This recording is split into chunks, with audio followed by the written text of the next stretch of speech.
आप अगर नए बिजनेस को ओपन करना चाहते हैं, आप नया बिजनेस स्टार्ट करना चाहते हैं, तो आपको सबसे पहले यह जानना होगा कि आपको नए बिजनेस को स्टार्ट करने के लिए किन-किन तरह के रजिस्ट्रेशन कराना आपके लिए अनिवार्य है। आइए इस वीडियो में हम जानेंगे कि कौन-कौन से रजिस्ट्रेशन किसी नए बिजनेस के लिए मैंडेटरी होते हैं। सबसे पहला रजिस्ट्रेशन आपको अपने बिजनेस के नाम के लिए करना होगा। मतलब कि आप अपने बिजनेस को किस तरह से रजिस्टर्ड करना चाहते हैं।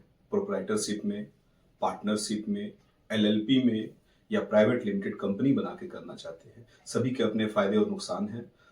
तो सबसे पहले आपको यह जानना होगा कि आपको अपने बिजनेस को किस कैटेगरी में रजिस्टर्ड करना है। दूसरा है कि आपको अपने बिजनेस का टैक्स रजिस्ट्रेशन लेना है।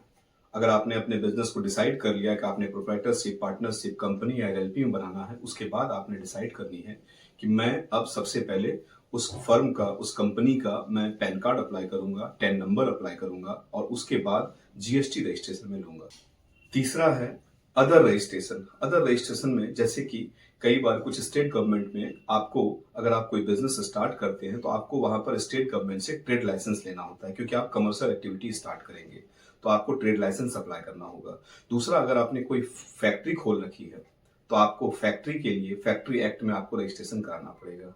तीसरा, अगर आपने किसी भी तरह का लोगो इस्तेमाल कर रहे हो या आप कोई यूनिक नाम है जो चाहते हो कि फ्यूचर में चोरी ना हो, उस नाम का कोई कॉपी ना करे, तो आपको ट्रेडमार्क में अप्लाई करना पड़ेगा। चौथा, फूड लाइसेंस। अगर आप किसी फूड इंडस्ट्री में हो, कोई कोई खाने पीने से रिलेटेड चीजों की मैन्युफैक्चरिंग कर रहे हो या सेल कर रहे हो, तो आपको फूड लाइसेंस अंडर फसाई एक्ट में आपको लेना पड़ेगा। एक उद्यम आधार नंबर है। जिस तरह हर व्यक्ति का अपना एक आधार नंबर है, उसी तरह हर बिजनेस का अपना एक आधार नंबर भी बनता है, जिसको हम उद्यम आधार नंबर से जानते हैं। आप चाहें तो यह भी नंबर ले सकते हैं, although it is not mandatory, but आप इसको ले सकते हैं। अंत में आपको ध्यान रखना है कि आप अपने जो भी बिजनेस करेंगे, it should be in your current account. ये करेंट अकाउंट में बिजनेस होना चाहिए। बहुत लोग मिस्टेक करते हैं कि वो अपने सेविंग अकाउंट में बिजनेस करते हैं।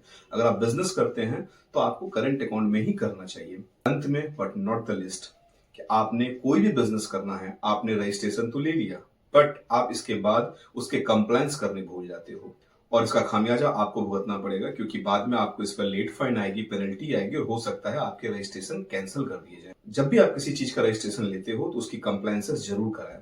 आपको बिजनेस स्टार्ट करने से लेकर के रजिस्ट्रेशन कराने तक और उसके कंप्लायंसेस से रिलेटेड कोई भी क्वेरी, कोई भी सहायता अगर आपको चाहिए तो आप आज ही हमारी टीम से संपर्क कर सकते हैं।